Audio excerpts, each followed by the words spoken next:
तो आज जगन्नाथ महाप्रभु का आशीर्वाद से टीएमसी सरकार संपूर्ण विताड़ित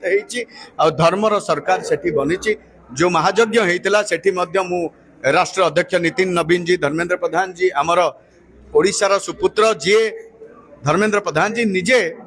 अक्लांत परिश्रम सेठी करुले केमिति सरकार आसीबो से भली भाबरे आमर ओडिशार मुख्यमंत्री मध्य जाइए देखुले आउ सूर्यवंशी सूरज मध्य बहुत नेतागण मंत्री से केमिति धर्मर सरकार आसीबो सेठी देखुले आज समस्तंकर उद्यम रे प्रचेष्टा विजय होती बंगाल मासी मध्य अत्यंत खुशी होती जेबे जेबे जगन्नाथ को नहीं कि अधर्म होती ओडिशा रे मध्य आमे देखिचे सेतबेले बीके पांडियान घर घर बुले जगन्नाथ महाप्रभु को नवीन सरकार द्वारा ये कार्य होता से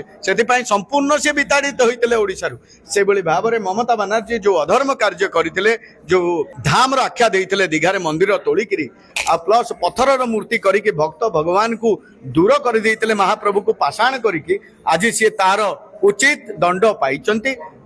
जगन्नाथ महाप्रभुंकर धर्मर जो भक्त माने जो प्रार्थना करते केमती धर्मर सरकार आसू ता आज विजय होती महाप्रभुंकर आशीर्वाद रु मु महाप्रभुंकर ये समस्त महाप्रसाद जिनस नहीं एवं मु बाहरुची समस्त शुभेन्दु अधिकारी सहित नितिन नवीन जी जो माने हमर शीर्ष नेतृत्व वृंद अच्छा समस्त को देवी आ कोबली भाव में सेठी जनता सेवा करेंगे मानव सेवा ही माधव सेवा से आमर आलोचना मध्य हब आ जगन्नाथ महाप्रभुंकर सदा सर्वदा आशीर्वाद केमिति तांको ऊपर रहिबो से विषय मध्य आलोचना करी मु प्रत्यावर्तन करी जगन्नाथ पुरी को आ समस्त को गोटे कथा कहिबी ए सबु श्रेय है आम महाप्रभु जगन्नाथंकर विजय है एबे आस जगन्नाथ महाप्रभु को दर्शन कर ध्वजा बांधिकी निज निज कर्म संभाल।